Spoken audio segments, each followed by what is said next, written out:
joining us for another episode of the Game Cast.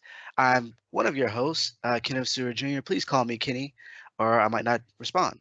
Uh, my co-host, Teresa, is here Hello, with me, everyone. and we have a special guest this week. Special guest, introduce yourself. I go by the name Xtony, but my real life name is Philip. What's good, Philip? Yeah, I'm good, So, man. I'm great. so for I guess the people not knowing, or might be interesting, because we have guests on the show before, but this is a little bit different because X20 is a musician, and we had him on the show because on the Gamecast we talk about obviously games and movies and stuff like that, but that et cetera extends to other forms of entertainment, and one of those is music, and Hmm. so we thought it'd be dope to have him on the show and kind of get to know him a little bit. Um, and so usually at this point in the show, we kind of talk about our week, but we're gonna actually save that for the end of the show. Because this week it's been interesting, and we'll get into why a little bit later. Uh, but first, let's talk to our special guest.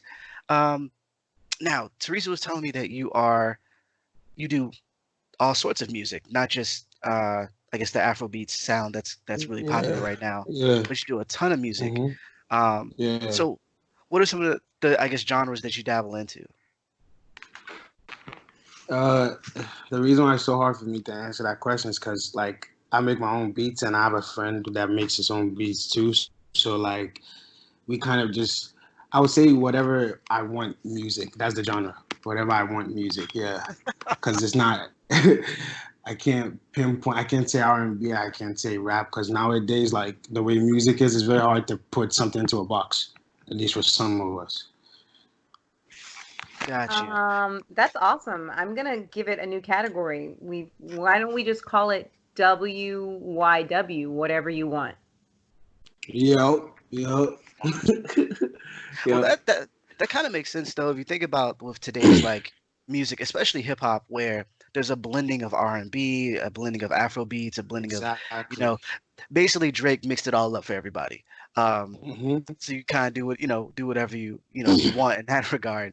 Um, Yeah. but now, where are you from initially? Because I'm curious of to how your experience or your upbringing or whatever kind of pushed you into the music, into getting into music. So I'm from Ghana, West Africa, right? And the name actually comes from our family house. It's in a place called Tema, right? And it's in a place called Community 8, but it's as Y Road and X Road. So my next door neighbor to my right is X21, and my next door neighbor to my left is X19. And our house is X20. And X20 means freedom to me because when I used to live with my auntie, I used to go to that house because my grandma lived there and she would allow me to do whatever. So the whole point of me doing music was also to get freedom. That's why I call myself X20. It means freedom. It's not just X and then, yeah.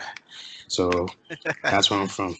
I just want to jump in here and let everybody know that X20 was running the house at like 5 years old. He was running things. So, yeah.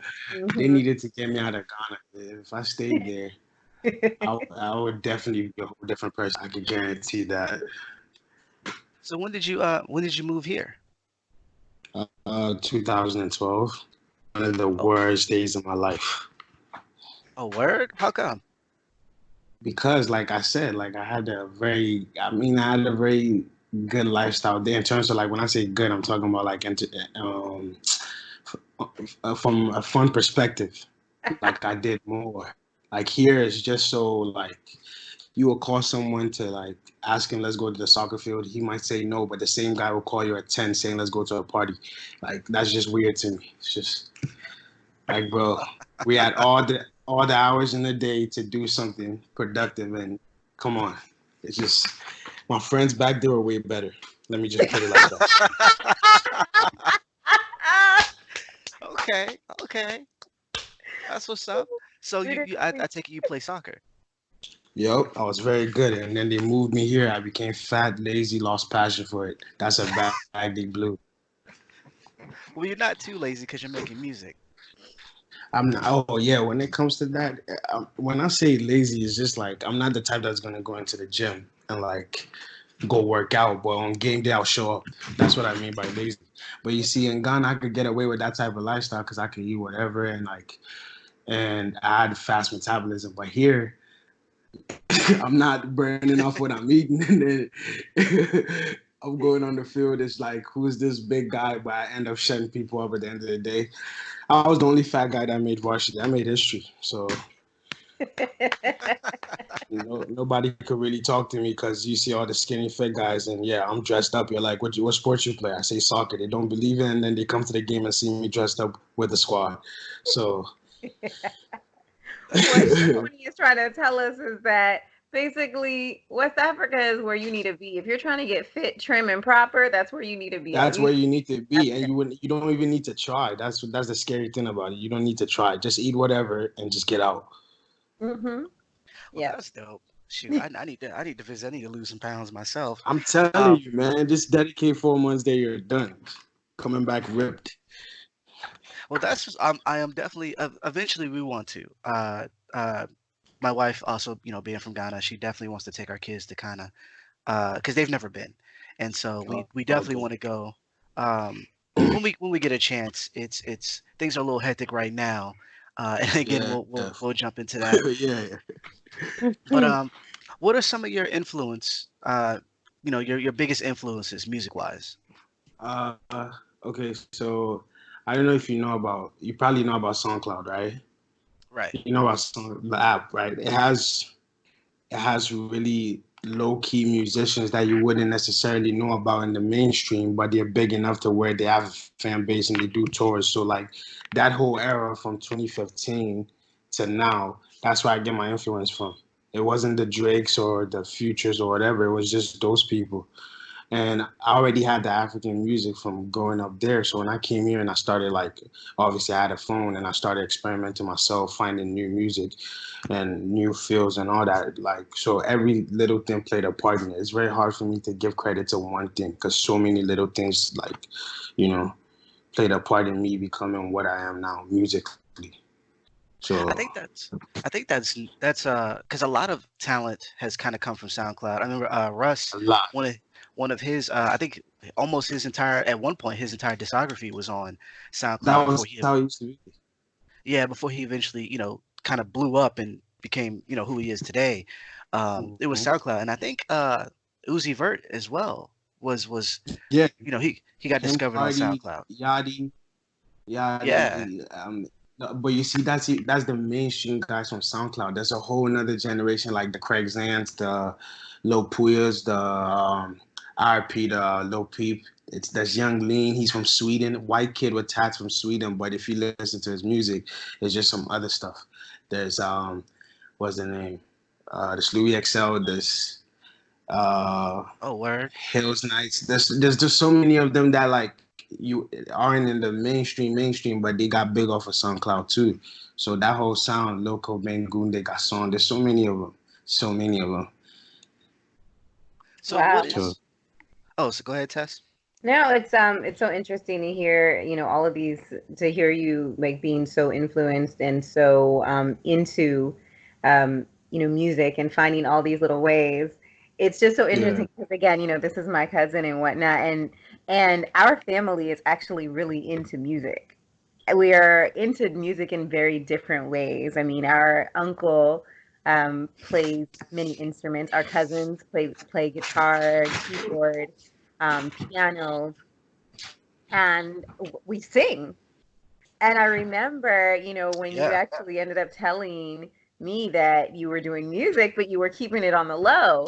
And I was like, well, okay, let me find out. My cousin is sitting over here making rap songs, this, that, and the other. And then he played us these Afrobeat songs that I thought were fantastic.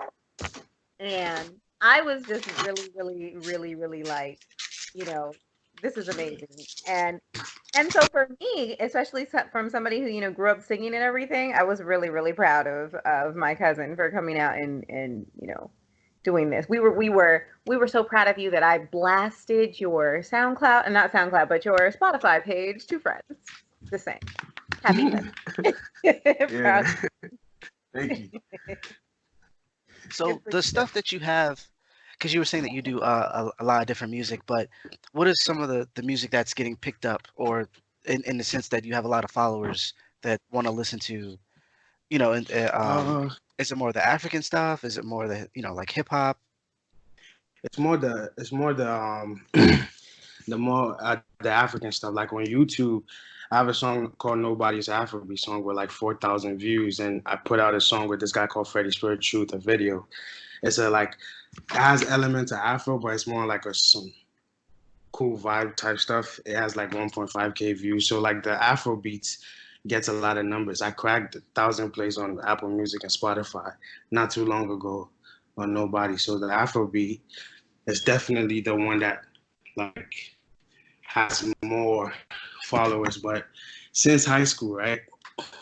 Like I said, my friend and I we make our own beats. So in low key, while everybody was making the normal trap songs, we were just making left field stuff. And the thing about making something unique is that you get like this core fan base. When I say fan base, I shouldn't use the word fan base. You get this core group of people that like it because it's just so different. So early high school days, it was the alternative stuff. Now it's the Afrobeat stuff. If that makes sense. Oh, that's what's up. And where can we hear your music? I know you're obviously on SoundCloud. You have some stuff on YouTube. Did you put your music anywhere else? Yeah, it's on everywhere. It's on Google Play, Amazon Music, Spotify, Apple Music, YouTube, SoundCloud, everything. The only thing that it's not on is Audio Mac, but it's gonna get on there eventually. Like I just Oh, started music 2019 in terms of like recording myself and knowing how to do it myself to the point where like now I could just record any type of song I want myself. But so it would get there. Good job. that's what's And up. can we expect any live performances or visual performances in the future? Any videos? Yeah, I have a video out currently called Truth, but definitely more and more. Like to me, I feel like the music thing to me, from my perspective, is like I'm playing catch up because I had all these ideas like for a long time. So like now that I've gotten my mic and everything, I have the right software. I know how to operate it. Like to me, it's like playing catch up because the people around me that had those stuff that could have helped were stingy with their stuff. It's one of the reasons why even when I got a studio, I was recording people for free because I was like, I wish I had someone who would record me for free, but I didn't have those people. So when I got a studio, I was recording people for free for that reason. So like I said, I just got started. Even though I've had these ideas for like years and years, I just started. So all of these things will make sense. It will all come together. But for soon, for sure, the live performance one soon. That's what I'm What talking about. what are just so because I'm pulling you up now. What are some of the names of your songs? On SoundCloud. Oh no, on like for instance, I have a subscription to Google Play, and so I was Oh, gonna put you into the rotation. yeah, you could explain it to somebody. I, you could play Royal too. That's one of my favorites. It's a slow vibey song. Awesome. Okay, you got some dope artwork. Who did that? Set that up for you, or did you do that yourself? Everything with music comes from me. Nobody is doing any artwork, recording me. It's me, literally. Oh, that's dope. Multi-talented. Dope. Especially Royal. So do you paint? I don't paint. It's just that picture, right? I saw this picture of this supermodel on Twitter, but she has a very low count following. So I knew she would respond to my DM. Usually the ones with like crazy followers, they're not even going to see that DM. So I saw the picture, and I have these apps that I use, right? Like they're low key apps. The thing about these apps that you use to edit photos that people do not get, if you go on Apple and you type in picture editing softwares, the ones with 5 stars are usually the ones the majority of the crowd has already downloaded and they've already used that filter and burned it down to the ground. The one with 1 star, it might be trash, but the thing is, it has an effect that you would not know, like nobody else will have. So then Okay. I found a way to do it. And if I show you the regular picture of that cover, it looks so different. By the same time, you see the like you clearly tell that it's from that picture. So yes, it's my one of my little tricks. That's dope. So I'm definitely gonna use that picture for this episode because it's amazing. And when we get off, well, actually, can you say the Actually, model's can name? you say the model's name?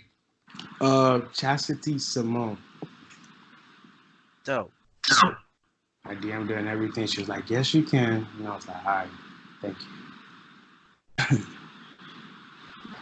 It seems like I'm It having a seems like I'm having a bit of an audio loop. Alrighty. Yeah, just a little bit of an audio issue, but nothing that we can't fix. All right. So, anything else you want to add? X20, Heat Vibe?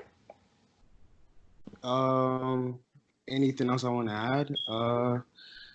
Go listen to my music. It's different. Nobody else but me could do it, especially the alternative stuff. Well, I definitely want to hear about that. I I still haven't listened to the stuff that's on SoundCloud, so I am excited to listen for that. We're going to put all of the links to where we can find your music down below the video, so everybody can go down there, scroll, and those links should be there. They'll take you to X20's music. I'm really excited for what you have planned for 2020. When can we plan for new music to be released? Are you working on anything right now that's about to come out? I always make music every day. I always make music. So planning out to drop it, it's usually my older brother and I that sit down and strategically sit down and see how we could put this out or that one out. But yeah, the new music will definitely be out for sure because I make music damn near every day. All right. Awesome. Don't forget your older cousin here. And you need a feature, you need vocals. You gotta call I've actually like Wonder. I'm actually looking for a female vocalist. If I find the right female vocalist, I'll actually become a duo because that's never been done before. Okay. All right. Well, You know how easy it is to have a female vocalist? Any beat, she just needs to just put a little touch onto it, and it's just magic. I love okay. making songs with the female artists I know. Oh my god! We're going to use, I guess, this opportunity to this is a casting call now for anyone who wants to be featured on X20's next hit song. Please drop a comment below. All right. You can send us messages. You can DM him. We're going to put your socials below. Okay. Yeah, Your Instagram, your Twitter, all of Twitter. that, so that people can actually get at you and send you some of their demos. And in the end, you're just going to pick, one of your cousins or your niece, Ayana, anyway. So I'm just saying, okay, casting call. We're going to work on that. I'm not that special with people to send me their demos. I make music with everybody. I have songs with people that I shouldn't have songs with, but I have songs with them. Like I just make Hey, music with everybody. that's okay. You're going to be the next thing on the map, and that's why it's so fun. It's so nice to be able to speak with up and coming artists. And what you've told us today is really And your story of how you came from the ground up. You are doing every genre. You're basically right at the jump. You started doing this last year. Like you said, you're playing catch up, but we don't feel like you're playing catch up at all. You jumped right in, and all of the ideas that you had been building on for a long time are there. And so you're able to pump out music quickly because you're passionate and your fire is there and you're young. So, I mean, all the best to you, all of the luck to you. Obviously, we're your family, so we're going to support you. And yeah, let's keep it moving. and, and Big one up. more thing.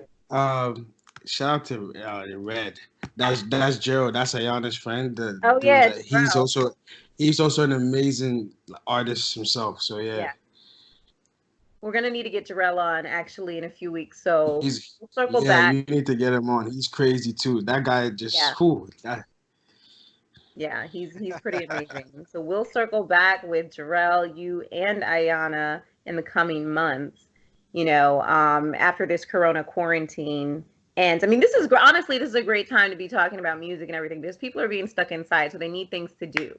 So Mm-hmm. we've got Corona. We need people to be sitting around the house listening to music, watching YouTube, things like that. So we're gonna push everybody towards some of X20's music, and you're gonna stick around for the rest of the show. I got you. All right, we've got some other topics to come up, but thank you so much for being here. Thank you so much for telling your story, and thank you so much for sharing. There's a lot of information about you. But we're going to move right on and do a little PSA for you, everyone. And our public Yes. service announcement for today is hashtag Corona crisis, hashtag COVID culprit. We don't need you to be spreading the corona disease, and therefore do your best to social distance, and while you're social distancing, use that time to listen to podcasts, listen to X20, wash your hands. All right, wash your hands. Yes. Sing the first verse of Aretha Franklin's Think. Okay, it worked for Miranda Bailey on Grey's Anatomy. She gave everybody MRSA that episode, but it worked. Anyway, the point is, that's our PSA.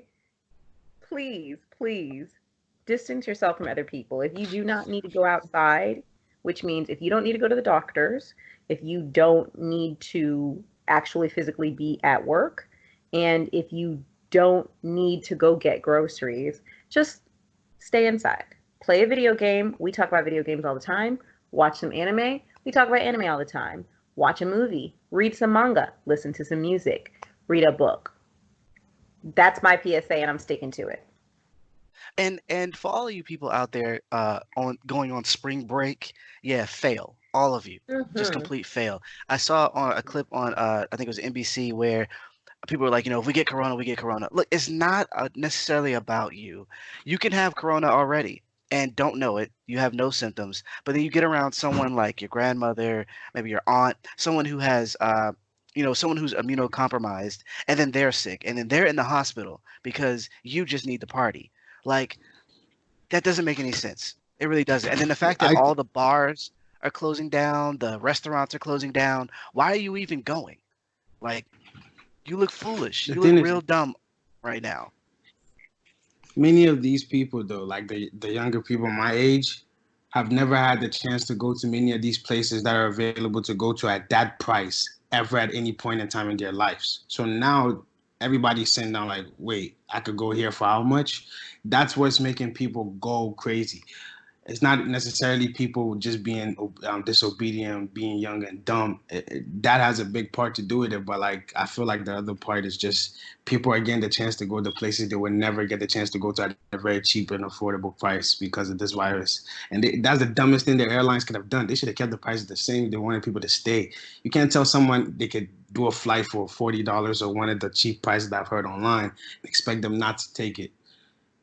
Oh yeah, Yeah. there's a lot of people doing dumb stuff because things are chaotic right now. I mean, from hoarding toilet paper and products and trying to resell it for higher prices on eBay, which they've actually cracked down on that, which is great. People going to different places and it's one thing where like I get it, right? I get it. You haven't been Mm-hmm. to a place, you want to go to a place and you can afford it. But what happens when you get there and everything is closed? The police are telling you that you have to stay in your hotel. You can't go anywhere and do anything fun.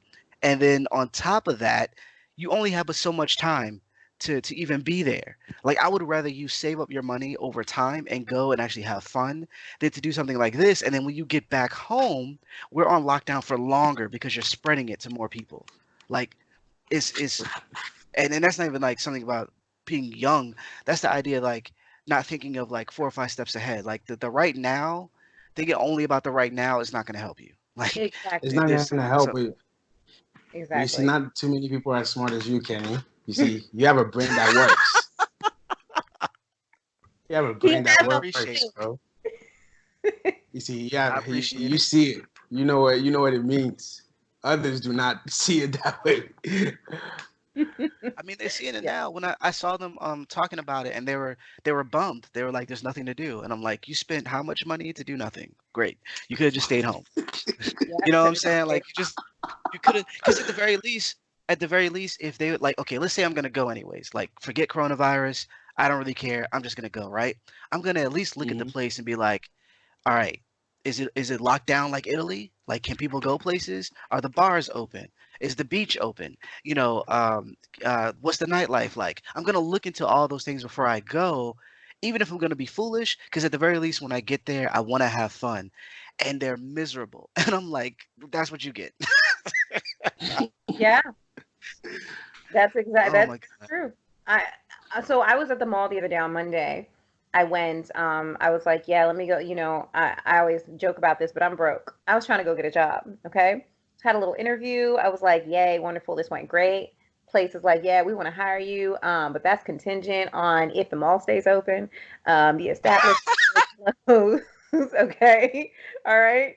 And I'm like, yeah, that doesn't sound promising. It doesn't sound promising when the fact is, oh, by the way, we're hiring. However, we're all going to die. So you may not have a job. Anyway, Oh my gosh. while I'm sitting there during the interview, okay, and this is so great. This is so great because my interviewer was like, let's go out here and sit down on these little public chairs. She brought the Clorox wipes, okay? She brought the Clorox wipes. She wiped down both seats. All right, we let it air dry for a little bit and then we sat down. We had a great conversation. We sat like 3 feet apart, had a great conversation. She had a mask on her neck. It wasn't on her face because she's not sick, so she didn't really need the mask. But she had a mask on her neck, and we had a great conversation. But the funny part was that we just kept seeing all of these people walking around the mall. And I said to her, I was like, I would think that people wouldn't be out. And she was like, oh, Saturday. You would have thought that there was a sale going on, like it was Christmas. The mall was so packed on Saturday, even though we were still talking about quarantining on Saturday, this past Saturday. She was like, it was more packed than a regular Saturday. It just was weird. And so, anyway, we're at the mall and it's all these kids because school's out by this point in time. And it's just young people, and not like little kids with parents. No, teenagers, especially teenagers that get like reduced or free Metro cards from DC. You know, these kids are all Right. over the place, just walking around because they have nothing to do, and it's sad and ridiculous at the same time because I do think that this showed a lot of the cracks in our own like family systems, like that it's so difficult to keep kids inside. And at the same, it's like, this is why parents love it when kids go to school.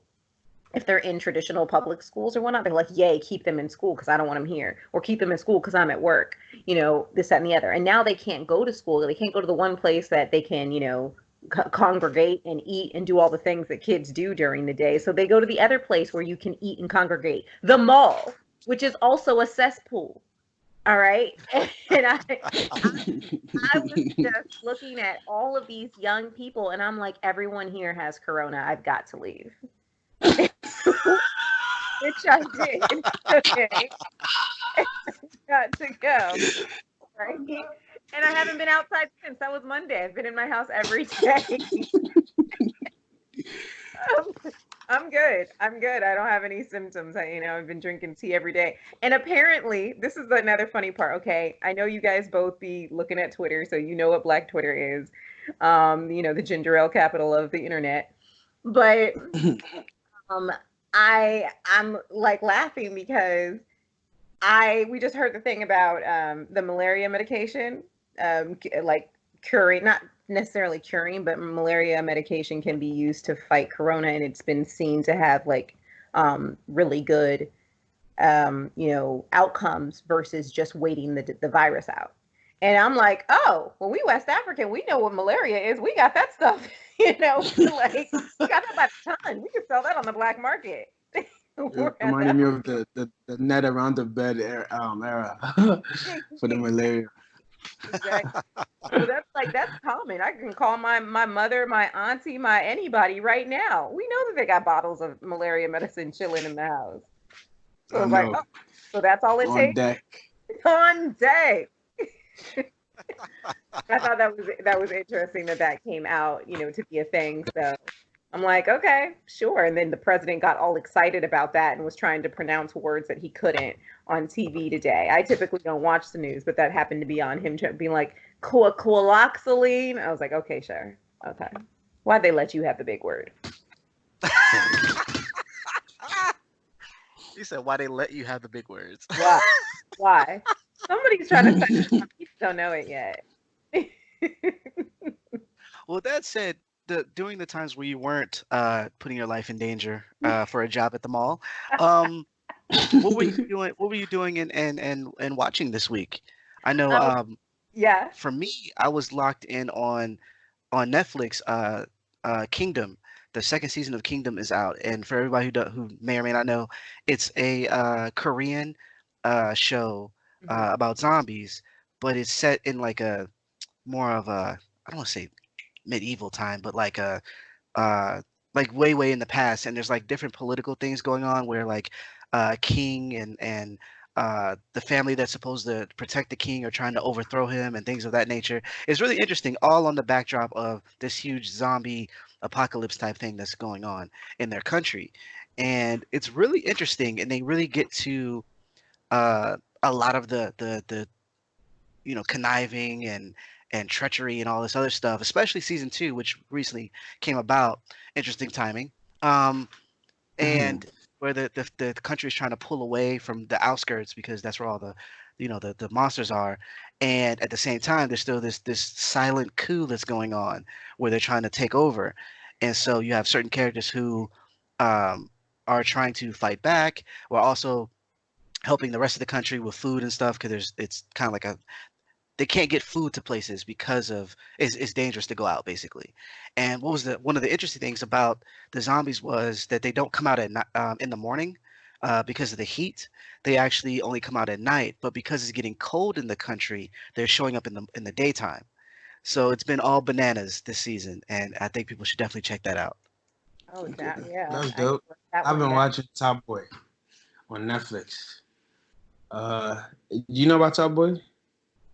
You No. ever Uh, heard it? I've heard of it. I don't think I checked it out though. It's a show basically about like life in London, Uh, basically like hoodlums in London and how they live and how they operate, and it has something to do with drugs and stuff. But it's showing two sides of it. So it's showing someone who might be in an apartment with their two little brothers, and it seems like they're struggling, but in reality, they have an older brother that goes outside and is dealing with big people that obviously are his business partners. And I don't know how to give you the full detail without like giving everything up, but yeah, it's just life about hoodlums in London, and I just love it so much, and the accent helps too. I wish I grew up there for real. You're so I silly. think I think I've seen that. I've seen like trailers for that. I might have to check that out then. It's a crazy show.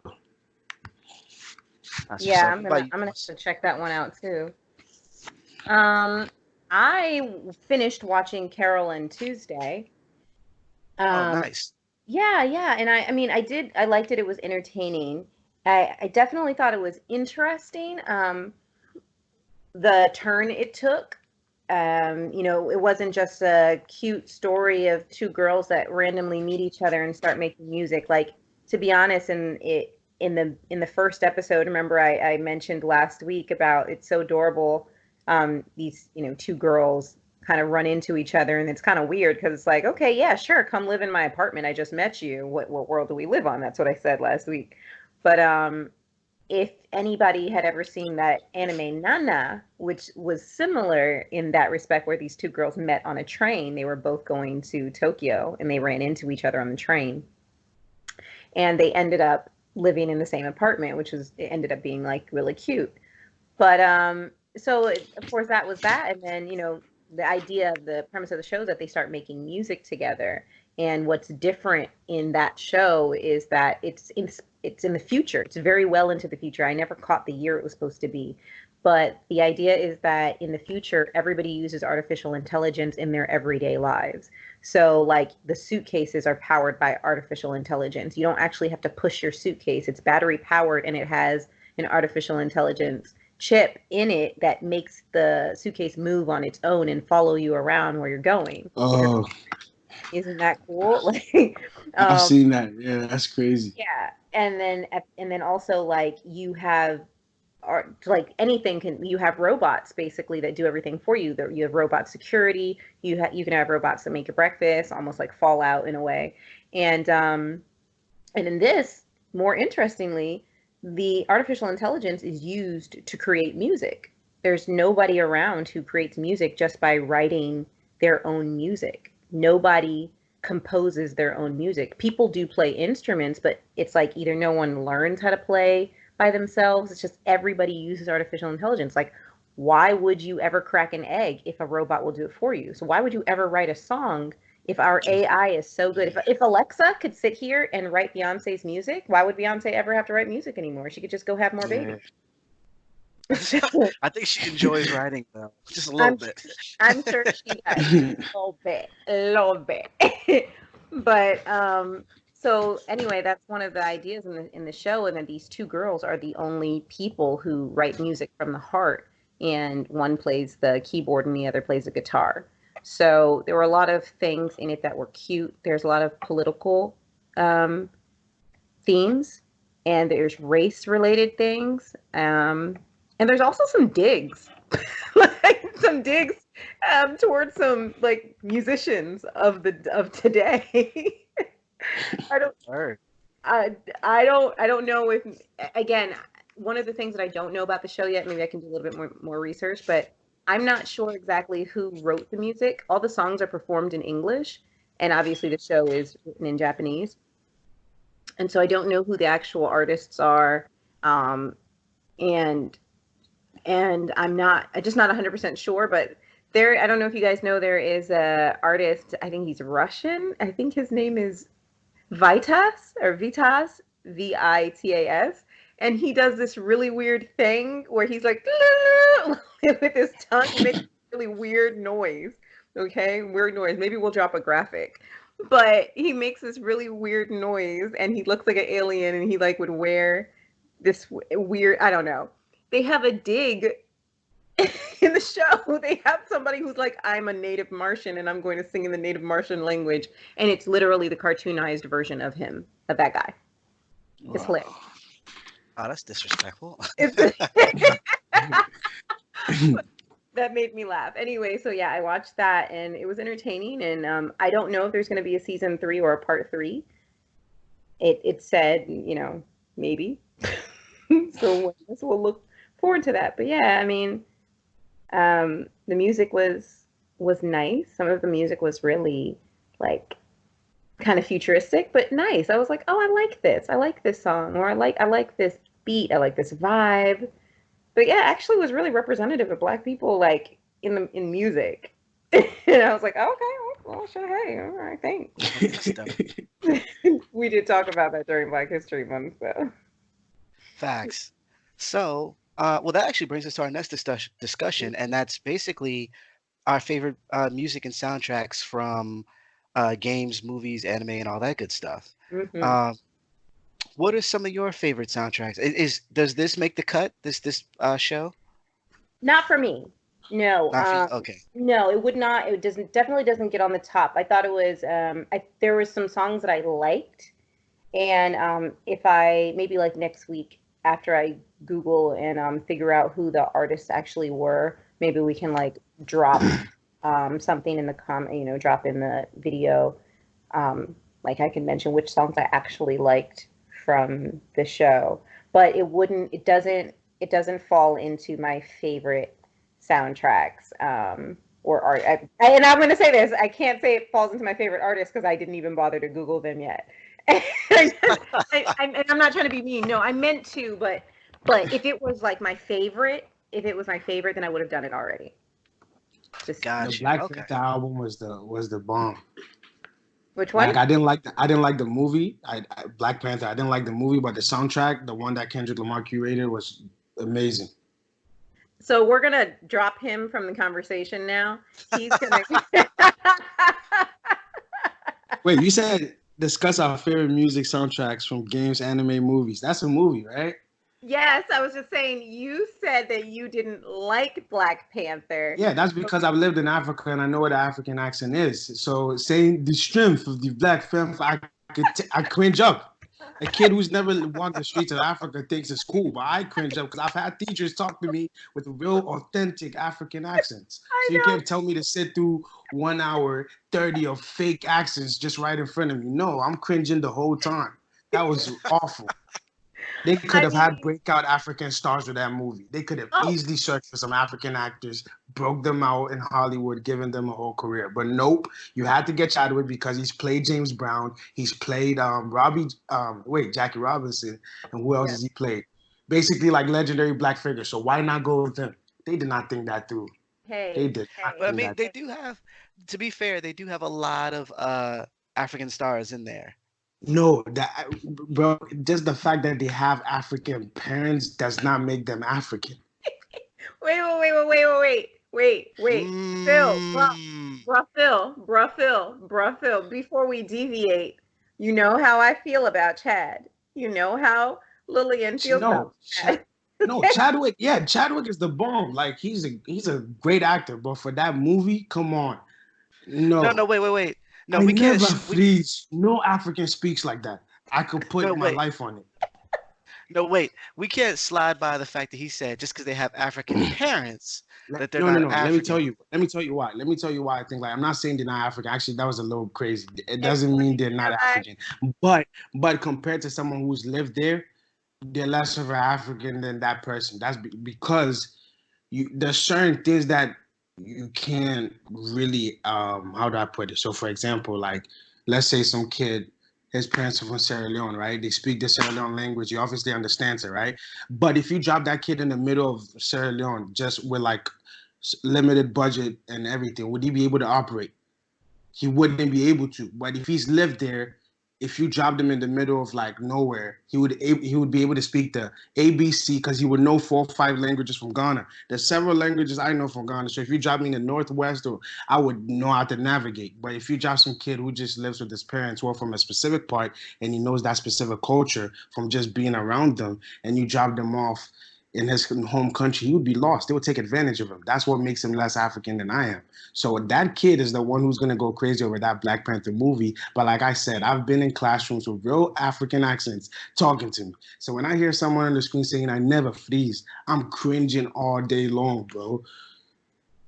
I feel you. Okay, I just had to get that straight because I Uh, know some of the fam would be like, wait a minute.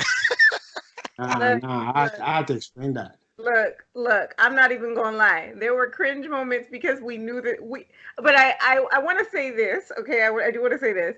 We knew that he was making an accent, and we knew, and not just him. You know, a lot of people A were lot of people, using everybody in the accents. movie. And the thing is, I do think that when actors are given this opportunity and when they're told, you know, they're supposed to be given a certain locale. For example, the actress that played Storm in the newer X-Men movies, Hmm. the Right. younger girl, she she knows that she's supposed to be speaking with a Kenyan accent. She knows that. That was what they were told. That was what they told her to do. So she's like, this girl is like, what is she, British? Is she Australian? What is she's not? I don't even remember. She did an interview Hmm. where she was like, I had to speak in a Kenyan accent, and she's like, and I'm trying to get the other accent out of my head. She's like, wait, am I like, do I speak American here? Like, you know? And look, and Teresa, the perfect analogy to use to make it make sense is like, all right, so let's say soccer, for example, the people that go to the stadiums every week, right? Mm, To a certain degree, even though the person that watches from home is still dedicated to that team and mm, keeps up with every game, every highlight, to a certain degree, the person that goes every week to the stadium itself, even though they're lucky from just being at the right location, you can't control where you're born and where you live and all that. To a certain degree, they can say, I love this team a little more than you do. It doesn't mean you don't love it, but I love it a little more because the energy I get from going in there is not the same energy you get from watching it behind the screen. If that makes sense with what I was saying with how less of an African you are if you just grew up in a household where your people are, but you've not necessarily lived that lifestyle. he doesn't Well, I like my meant accents. He doesn't well, like when I. I'm just kidding. I'm well, no, just I meant in the sense of like, because because and I was joking before because Mhm. obviously like my wife would be like, I'm African even though she's born and raised here, but I Mm-hmm. was speaking in terms of like the other actors or actresses. Like for instance, Lupta, who was also in the film Us, she was raised in Kenya. She's Lupita. Kenyan. Mm-hmm. Yes, I'm sorry if I messed up the names. I Lupita apologize. Nyong'o. Mhm. Yeah. Yes, she was raised in Kenya. So, but she's also in the film, and so she's also, and that's why I was like, there's other She's- Africans there. Uh, I don't mean just Chad. Obviously, Chadwick is the main character, because it's Black Panther. But there are people that surround him that are also had decent roles or big roles that are actually she- African. the girl that played Chadwick's sister is from the UK, bro. She does Yeah, not know what an African street looks like. Angela Letitia. Bassett. Come on. Oh, come on, 90% of man. them, 90% of them, you mentioned one person. Well, I can mention Okay, I'll others, give it but to you. those We're Bro, I can digressing mention. from the music discussion here. I'm just this was interesting, so I like, wanted to this is a hear. podcast. This is what we're supposed to do, right? Yeah. Yeah. I, but no, I dig it though. I dig it, and to be interesting, this and we can go after this, but this was an interesting conversation I had with my wife and other people who are in different places, I should say. Like in terms Mhm. of me always living here, and granted, I've lived abroad, like in Germany and other places, but living here, the idea of what Black Panther means to me is going to be different from someone who lives in a different place in terms Yep. of dealing with racism and stuff like that, where the racism that Yeah. I faced was different than the racism kind of like that my wife faced. And Hmm. so certain things in Black Panther speak to me differently. And so what's cool about the film is that a lot of black people are going to have different vibes based on where you're from. And that's kind of cool in retrospect because a lot of the stuff that you see in Black Panther is about coming together with these other people, either the other people in other African countries, or even them coming together with the rest of the world after spoilers if you haven't seen the film, but eventually opening their borders to other people. So I think that's pretty interesting. But then in real life, when we open our borders to the people, what happened? Oh wait, Where well, wait. we weren't where we were. We're That not wasn't like us. Yeah, talking we about. were in Wakanda level. We were in Wakanda level, but when we opened doors, what happened? You and I both know where this conversation is going, bro. What happened? Oh no, Yeah, that it was was the it was wrong it's, It people. was That was bad tragic. yeah. It people. was tragic. That's how we're gonna put it. It was tragic. We're not even going to dive deep into that. It was tragic. That was See, that's I why no, but I we like. get it. No, no, I can't even lie. Black Panther though, it stands for something way stronger than what I just said. yeah. For like black people, yes, we saw a black guy on the screen acting as a hero, and like it has its pros and cons, definitely. But I'm just saying, The accent. they That's what yeah, no. The that's bigger what threw issue me was the off. accent. That's what threw me off. Like the whole time, like, what, Black Panther, let's go. I'm black, let's go. This whole dashiki movement, let's go. I'm with it. And I go into the theater, I'm like, no, no, You know no, what? You know no, what was no. great? No, you know it was great because you remember I posted it on my Facebook a long time ago. I said, "Oh, I said we will be there. We will show up. We will show out. I will be in my finest garb. Okay, I am coming through. Okay, rose petals on the ground. All right, I was not about to play. I was like, I'm gonna have my best kaba and sleep. I am gonna have all of it. I'm gonna have a kente cloth train with Jinyame stamps all over it. I said, I am going to be in full effect. And then one of my Facebook friends comments and said, Can I come too? I was like, Why you gotta take this from us? I mean, they could come. We need the but money, but to be but honest. Kenny, think of how dope it would have been, right? If they got like some like real African actors to act the roles that majority of the more dominant African American people in the movie acted. It would. They still killed it. They still did their thing. But I'm just saying, if they got like you can't go to you cannot make a movie about UK people and get if you want like if you want the realness to come out the screen, I think it's better to get the people that have kind of Well, like they were gonna call Jaimin Hunsu, but then they realized that they didn't need him. He was too old. And then they were gonna call Seal, but Seal was like, Yeah, I've been in like Britain my whole and I life. don't blame Chadwick. If they call my phone, I'm taking that call too. You're so stupid. I don't blame Chadwick. Well, obviously, when we're supposed to be discussing our favorite soundtracks, we were also discussing our least favorite accents. So that's on the list. That's that's a sub thing right there. It's a sub, Um, and it'll be a whole nother cast because Hashtag Black Panther is overrated. Hashtag go yeah, watch Queen and Slim, the black version of Bonnie and Clyde. what? See, now hold up. Now I can't get down with that. Like, Queen and Slim was as dope of a movie as it That is is one of the mad dopest made up. movies I've ever watched. I've never It's saw it. mad. Yeah, it's mad made up. But majority of all the movies that we like were made up by some. We love Marvel. Everything in Marvel is made up. Black Panther is No, made up. no Well, see, spoilers here's the though. thing. No spoilers. No, I I'm still not gonna haven't say seen anything it. spoilers. To me, okay, for instance, and we'll move on to music after this point. But like, Ah, I got you. so there's a movie with uh Tyrese. It's Black and Blue, I think it's called, Mhm. and it's about a black female cop who witnessed a cop, I guess, murdering a suspect, and is on the run for her life from other cops. But then, because she's black and she's a police officer, she's going into rough neighborhoods. A lot of the black people there don't like her, right? And so when I first saw the trailer for it, I was like, you know what? This could be really dope or really horrible. And what I mean by that is it could be really dope in the sense of showing what it's like to be black, what it's like to deal with police brutality, what it's like to deal with these certain issues. It could be horrible or in the sense that it trivializes something that we actually deal with on a daily basis. It makes it seem like it's made up, and that's what I mean about the Queen of Slim, where it's like we're taking something that's really real and grounded. And I'm not saying that you have to do something like Real life you know, like based. yeah, slavery or something like that. But what I mean is like There's too many of there's that. a right there's a boundary that I feel like certain people you shouldn't really cross sometimes. It's different if it goes way left, like Get Out. I totally get that. And Get Out was successful. But when you do something that's a little bit closer to home, I feel like you need to nail what you're trying to say because if not, you're giving fuel to the people who say that we make these stuff up. Like, oh, police brutality isn't real. That doesn't go on nowadays. Like, yeah, it really does. And when you take these things and you Well, make it seem like not as real as it actually is, I think that hurts that discussion. if someone tells me police brutality isn't real, that's just the first. That's just a nice way of telling me you don't use the internet. And I will completely just Surprise. erase every.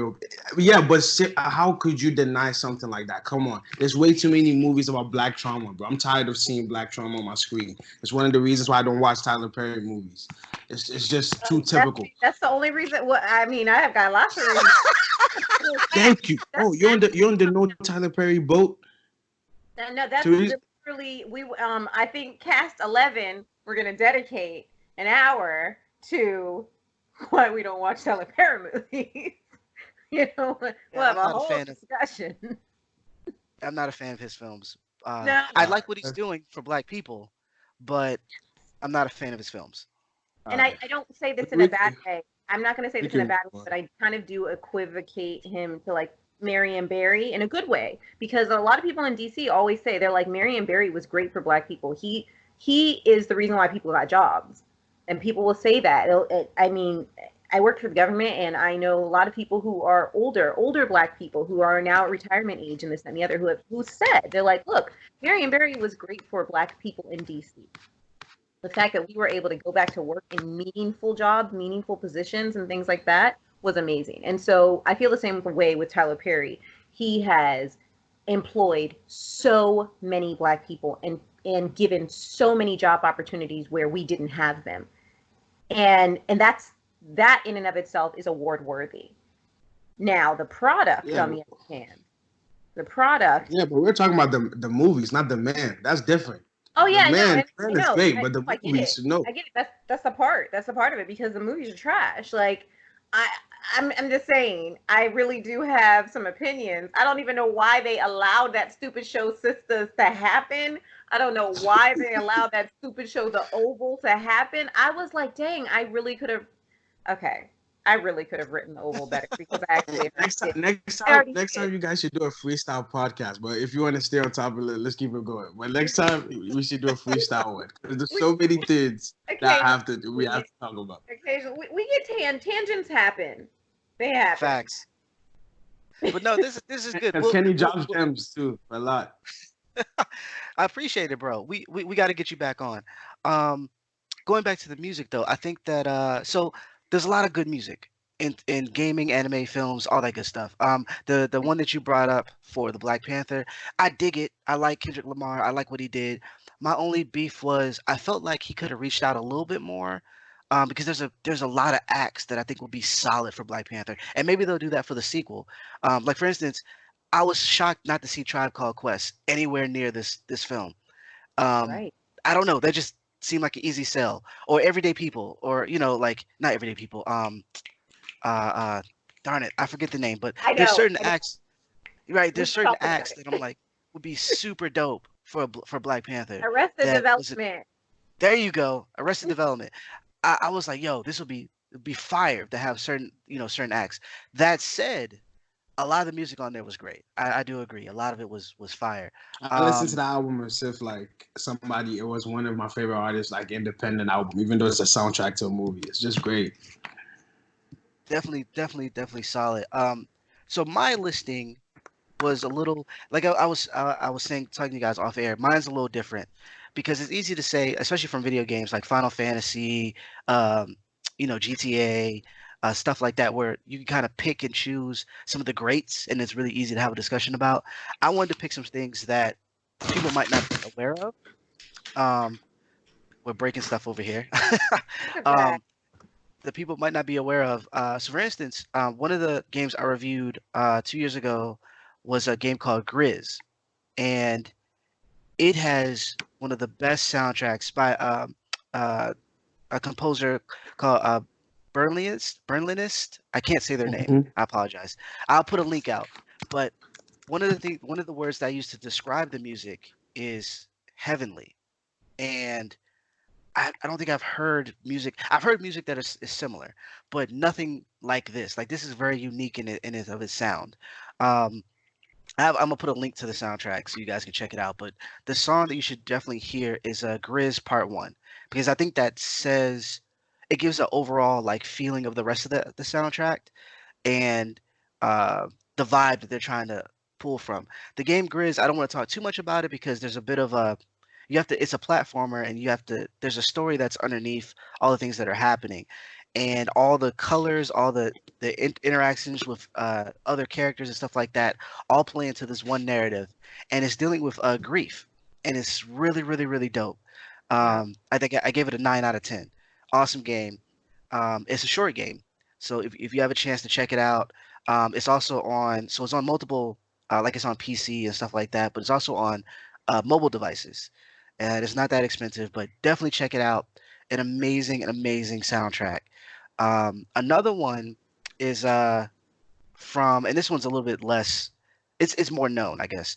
Is from Max Payne 3, Oh, Max and Payne, yes. the soundtrack is great, but there's one song from Health called Tears.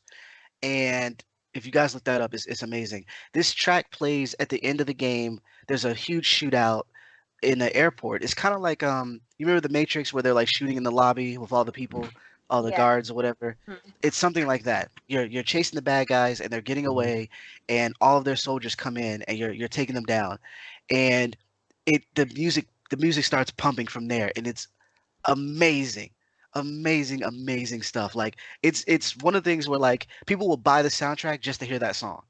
Like that's how great it is. Damn. Uh, so that's totally awesome. So put those up there. And Yeah, then I definitely. have another one. I have two more. These are from films. One of them is from Us, the soundtrack from Us, Hmm. horror film, Jordan Peele. This is really dope because Go. it's done by Michael Abels, and he combines sounds that typically aren't, or instruments, I should say, that typically aren't played together to create this. Because the film is about tethered people, and so it's taking something that's on one side of the spectrum and something on the other and kind of mashing them. So there's like this hip hop, like with like 808 beats type thing with like I don't know, a cello or something, and it works so freaking well um, for the Nice. soundtrack, especially for because the when you listen to it and you picture the moments in the film, how they heighten the moments or whatever. But even not just listening to it by itself, it's pretty freaking awesome. Like dope soundtrack. Check that out. And then the last one is The Girl with All the Gifts. Now this I'm a horror fan, which is why there's two horror movies on here. And the girl the Girl with All the Gifts is a zombie movie from the perspective of a girl who's also a zombie.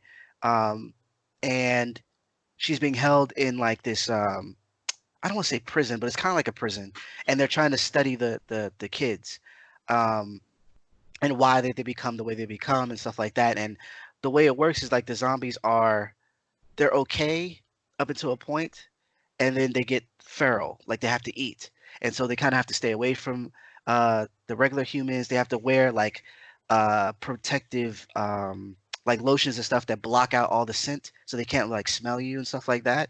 Well, everything falls apart as you can imagine, and she's fleeing with a group of people, and they want to basically they want to study her. But the one of the main characters is her teacher who wants to keep her alive, and so it's a really interesting story. But the soundtrack is really dope because it does this. There's no words. It's like all like atmosphere building, and it does a great job of creating different moods based on what's happening on the film. It does. This soundtrack though doesn't really work in the sense of just listening to it. I don't think. I think you actually need the visual aspects to kind of get it, but it works so well. One of the songs is called "Gifted," and it's basically people speaking in like incoherent or like the beat is made up of people speaking and making noises with their mouths, and it works so well in painting the picture that happens in the film that it's almost it's haunting in a way. But it's not there to necessarily scare you. It's just kind of show the state of the world and how they're living all through music, and it's also done very well. This soundtrack is by you know what? I'm not even gonna say their name. I'm not gonna ruin it, but definitely check that out.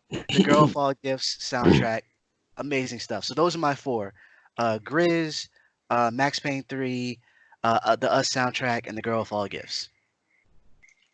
All right, that sounds good. Hmm. I've got that stuff written down, so I'm gonna look for that. We'll discuss it again Awesome another time. stuff. Yes. What about you, X20? Uh, Fever 19 soundtrack because I found a lot of artists that I still listen to today through that. And the reason why is because the thing about how you find the songs is that you're not paying attention to the songs, obviously, because nowadays with PS4 you could go into parties with friends and stuff. You know that, right? Kenny, you play video games like that, right? Yeah, yeah, facts. I Yeah. write about So video games. yeah. So like you remember the PS3 era where like we didn't have parties, so you would have to pay attention to the game a little more than you do now because PS4 everybody's in a party talking to their friends, so you're not really paying attention to the sounds from the game unless it's something Right. like Fortnite where you need to listen to the sounds and stuff. So the thing about FIFA 19 soundtrack is that you would be going to the bathroom and the game might just be on and this song might not amaze you the first couple of times, but you've heard it so many times after a good game that you won, after a bad game you lost, and it just sticks in your head. And before you know it, you have it on your Spotify playlist. And I just ended up listening to the whole soundtrack until this day. It's one of the very few albums downloaded on my Spotify. So yeah, that album, Black Panther, the soundtrack. I like how they did not go with what would have been the obvious, which is to like go with like more Afrocentric type of music, and they allowed someone who has the sound pretty much going right now because Kendrick Lamar has always been the wave since he came out. Like I don't remember anybody ever questioning Kendrick Lamar's greatness with music. So I like the fact that they went that route. Um, the the Lion King soundtrack too was amazing because it had some of my favorite African artists on there, and they did what you would expect them to do, each and every single one of them, because all of them have a specific sound. And what I like about that album is that Beyonce flipped it. like she made them do songs that you wouldn't expect none of them to do. And she had a song with one of my personal favorites from Ghana called Shatawale. Shatawale. Hmm. Exactly. And hearing Beyonce's voice with him on the same, to me, that was a crazy feeling. So those three for sure. Those three were just amazing soundtracks to me. Nice, nice. Um, some of my favorites. There's so early back in 2003. There's a movie called Zatoichi, the Blind Swordsman. Hmm. Um, Nice. Kenny, did you see that one? Yeah.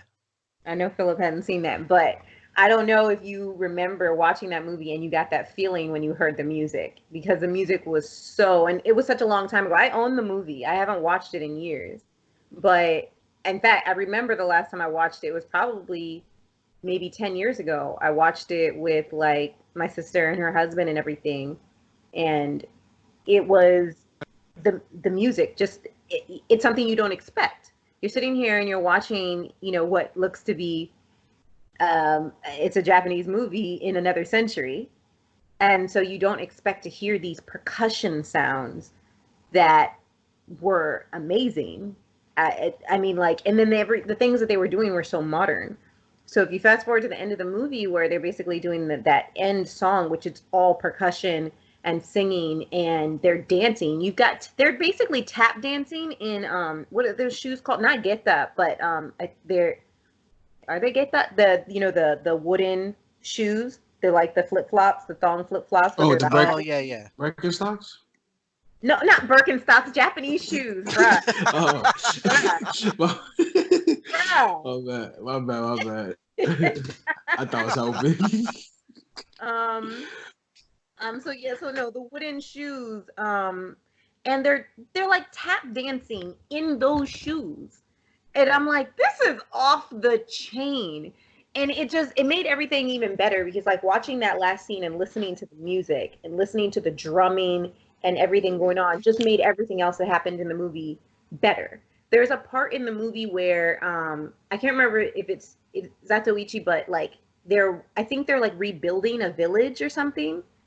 Again, 10 years ago, so I don't really remember, but I think they're rebuilding a village, and the swordsman is walking like through the field. It's kind of like the picturesque, kind of typical like old Japanese view of like a beautiful field and a mountain in the background, and like people are building, and so they're like hammering wooden stakes into the ground and cutting wood. And it's like every time somebody hammers a piece of wood into the ground, there's like a noise, like an instrument. So it's like doot doot doot doot doot doot doot doot doot, like every time somebody makes a movement, and it's so clever. And I just thought it was amazing that the composer decided to make this more of a what do you call it was just more of an entertainment movie than like, oh, a swordsman, it's a typical swordsman story. Well, a blind swordsman goes out and seeks revenge on some yakuza.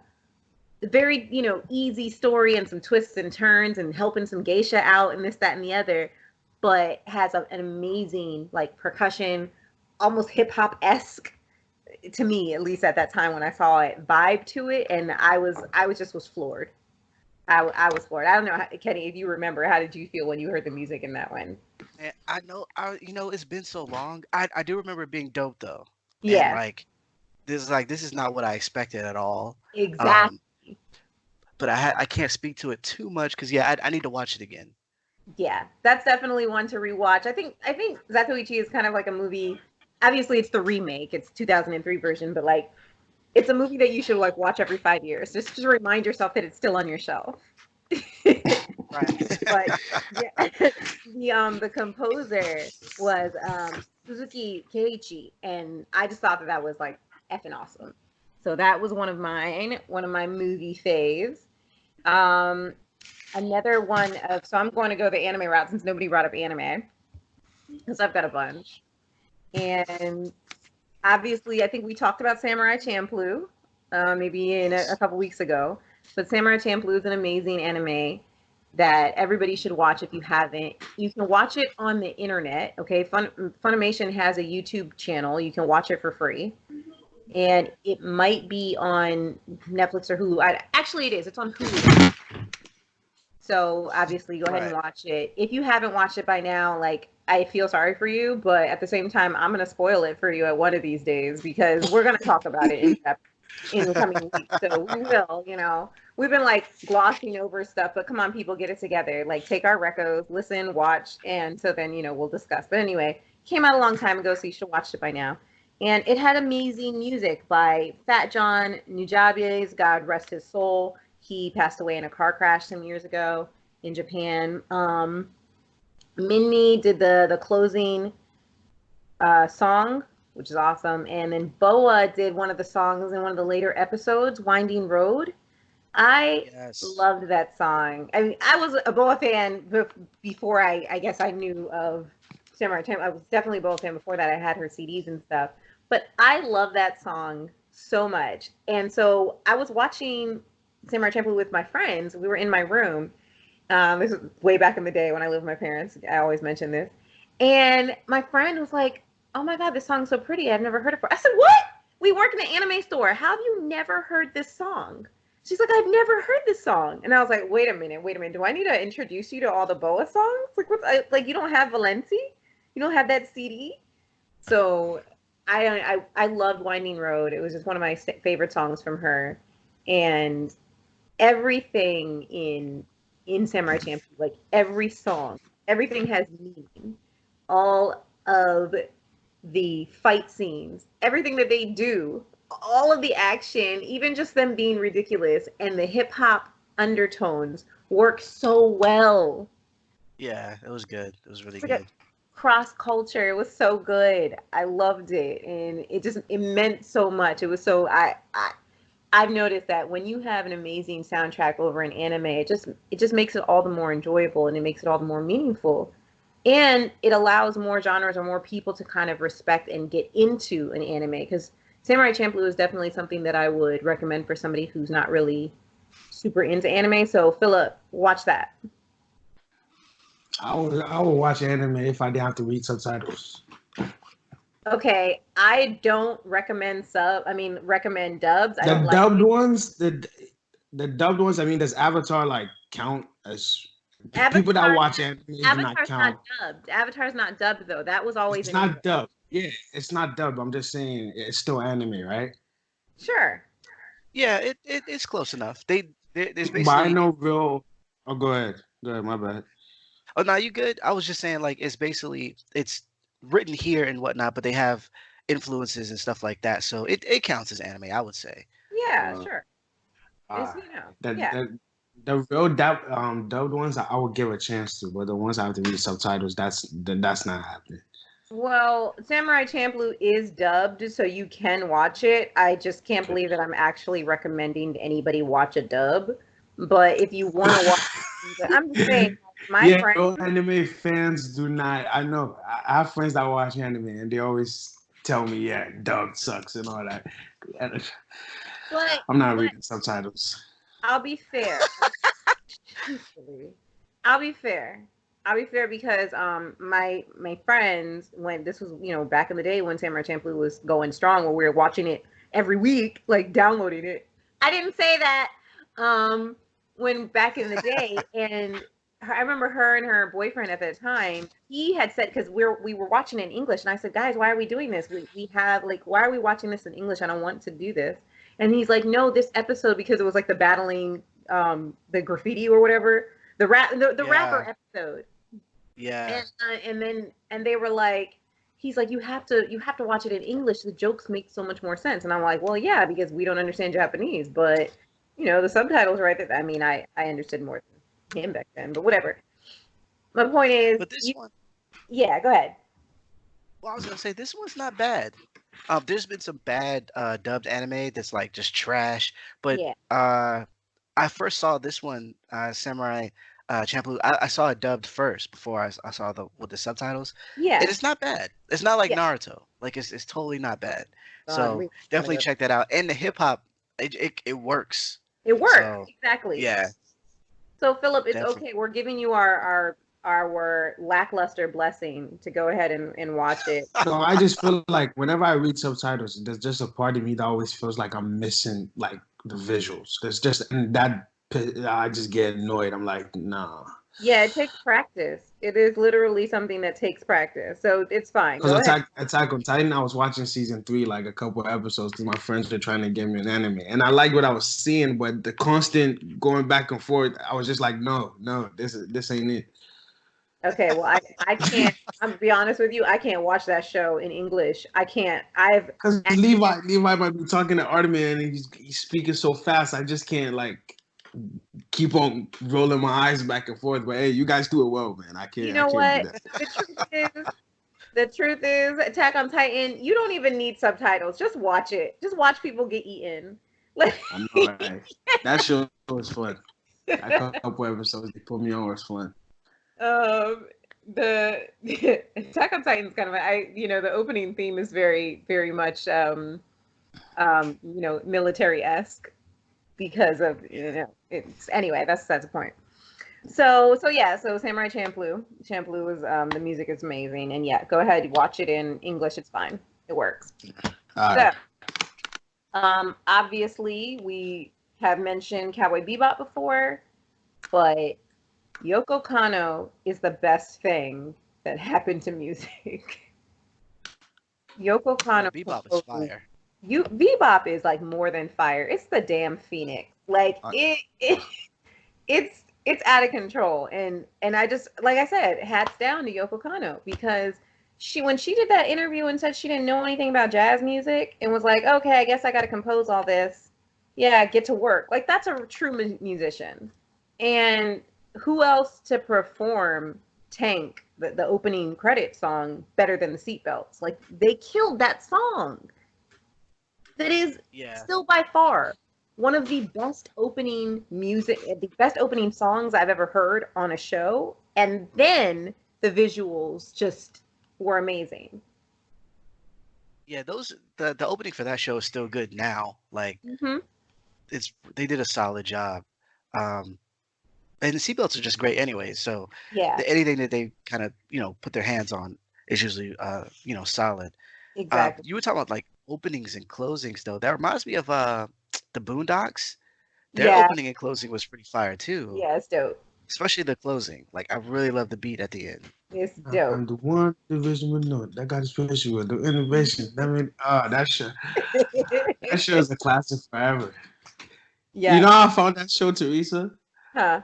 Someone came to visit Karen, Auntie Dinah's daughter, right? And her boyfriend had an episode called Home Alone on his laptop. So I'm thinking it's Home Alone, like the Home Alone we all know. Yeah, I click on it, and then that's how I found Boondocks. Never looked back since. Well, they're getting a reboot, right? It's getting a reboot on HBO. Oh, they're going to piss off so many people, and I'm ready for it. So many. There are going to be people pulling their ears, pulling their hair. Yeah, I'm ready for it. And then the fact that it's on HBO means that there's not going to be any type of they're going to be more free to kind of do what they want in terms of writing and stuff. Because with the show when it was on Adult Swim, it was kind of like you could say like the N-word and stuff like that, but it was kind of he can only go so far with his writing. Yeah. And I think with HBO, like they have all sorts of stuff on there, so I can only imagine the stuff he's coming up with. I just hope I hope he's tempered in a little bit, because I think season 3 wasn't as good in terms of like getting his themes and his thoughts out. Message. But Granddad died though. Well, I know, we talked about it not just last week, but the week before. Yeah, Granddad died, and so John Witherspoon, God rest his soul. I never thought that he would ever die, to be honest with you. I always looked at that man like, is he gonna have a heart attack this week? You know what I mean? He's oh my God. No, you look at John Witherspoon. That sounds so wild, man. Jesus. It's like, because sometimes you wonder, like, we've grown up with these people, and you know how they always play older people?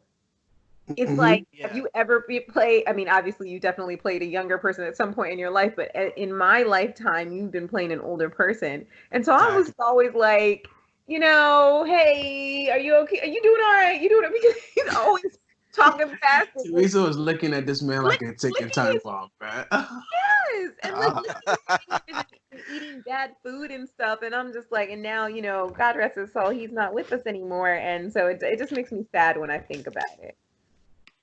But and you know, that's John but Witherspoon. I can kind of understand that though because that's how I look at Morgan Freeman. I look at him like our Betty White, I know, I like they're know. just gonna live forever. This is why I have to stay off Twitter because when they're trending, I get really scared. Just saying. Yeah, That happened last week with Anytime you Corona. see anybody trending on Twitter nowadays, it's just you don't want to click it.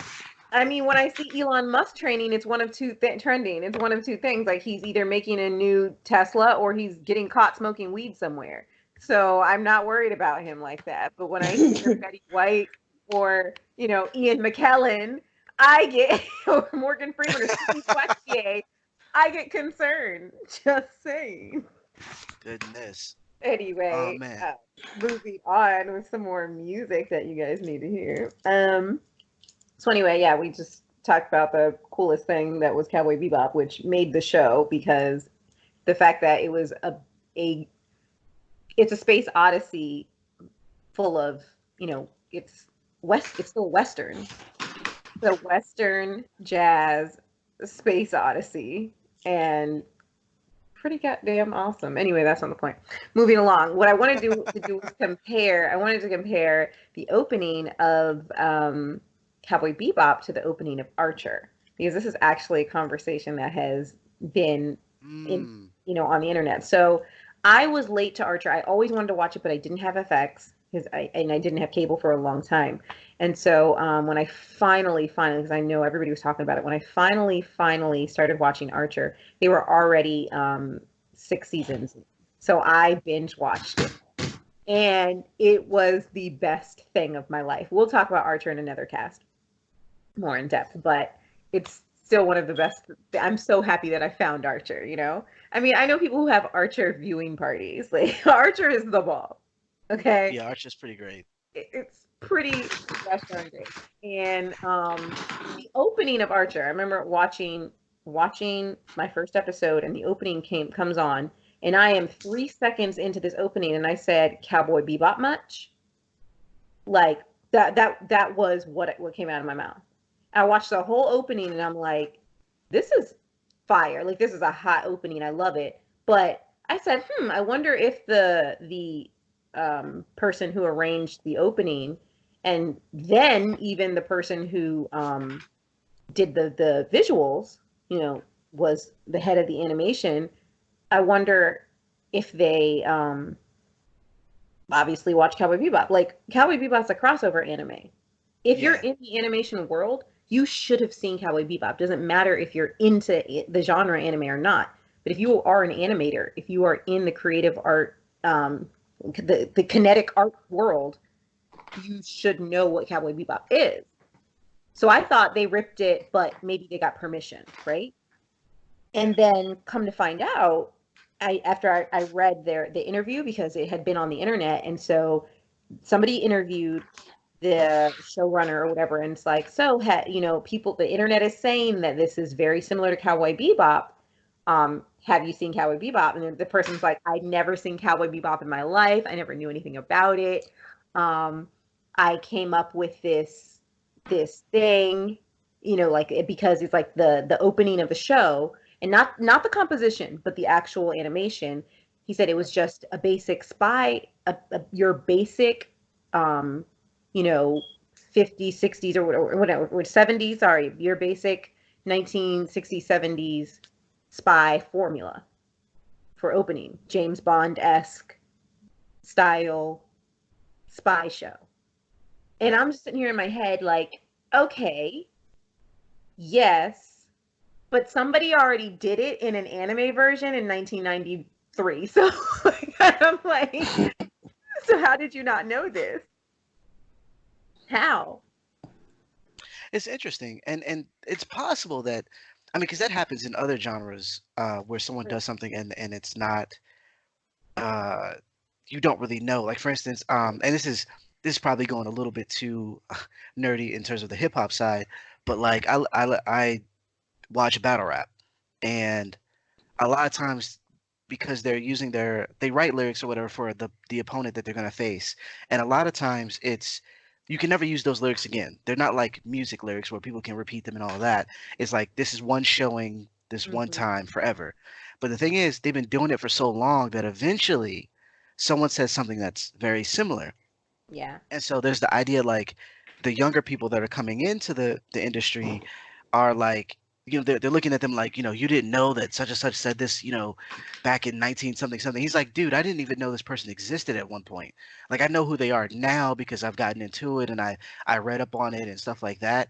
But I was just writing and it just happened to pop in my head. I didn't think that, and so when you go back and listen, it's not exactly similar, but it's enough to be like, you know what I mean? And so like I can kind of see somewhere where like because a lot of the old James Bond or even heck, interesting enough, you're bringing this up with Archer, the Venture Brothers, they actually hired the composer from the Venture Brothers. If you look at the Venture Brothers opening, even though um, it's not exactly like Archer or like Cowboy Bebop, it's actually similar in the whole spy and whatnot. They have a lot of silhouettes and the way the music is. The music is way more out there, but I Right. can see someone being like, I was inspired by Cowboy Bebop or I was inspired by, but they're so different at the same time that it's like Mm. it's possible that someone just heard it and was like, or just kind of came up with it and it's similar. And then the Yeah. fact that it was years in advance when it happened, it's possible. It's It definitely is. possible. It definitely is. I agree with you. It is possible. It is, and I think the other side of that argument is, it's like you're in this business, you're supposed to know. Because like I'm just gonna say this, like I was watching Project Runway. I don't Anyway, let's just move on. I was watching Project Runway and the guy created this backward suit. They were trying to be fashion forward and they're like, do something interesting or whatever. And he creates this white backwards suit on this woman. It was like, oh, do a tuxedo in a really cool way for a woman. And so it's backwards. It's gorgeous. It was white with like a pink collar or something, and the entire suit it's a double-breasted, wide-legged pant, like beautiful, like white silk crepe or whatever suit. Gorgeous. He makes and I'm gonna say it, he makes a dumbass comment about making America great again. Stupid. But like because he's talking about retro, like his whole theme is retro, and he was like, the one thing that I can say about making fuck you. Anyway, um, um, so then now everybody on the judging panel is like, great, you're sending down a backwards white suit. It's gorgeous, but you do know that Celine Dion went to the Oscars in a backwards white suit in 1990 something. And he was like, no, I didn't know about that. And they're like, excuse me, the most iconic moment in fashion in the 90s for one of the biggest events that fashion is part of. You didn't know that. No, I didn't know about that. And they're like, you know what? We don't believe you. And the reason why we don't believe you is because it's your job to know this. And don't just sit there and be like, okay, I can't know everything. But like when you go to school, especially when you want to tout that you're a professional, like, or I went to school and I learned this kind of stuff. Well, you're supposed to study this stuff. Pop culture and all this kind of things is part of this is part of who you are, because it has to be part of who you are. You know what I mean? So I'm not like knocking I them in don't this sense. know. No. I don't know. You know what? I agree in his case because at the end of the day, you're showcasing something in front of people who would know. So in this sense, even if you didn't, let's say you didn't know when you were designing it, Mm-hmm. or like the guy going back to the opening for Archer, maybe he didn't know when he came up with it, but then Right. eventually, because you're in this field, you should pick up on, oh, like Cowboy Bebop is a thing. So Mm-hmm. at the very least, you can speak to that and say, Yeah. hey, et cetera, et cetera. Because in terms of field, especially in music, like we have, especially with how easy it is to get into the certain genres today, like hip Yeah. hop being the biggest genre ever. We have people like Little Yachty who might not know who Biggie is, and to me, I'm like, how, fam, how? But That's like, just disrespectful. it's very disrespectful. But at the same How time, is it disrespectful? but well, I'll hold up. Let me explain. Let me explain that. Well, let me finish this, and we'll go to there. Bro, So, I got you.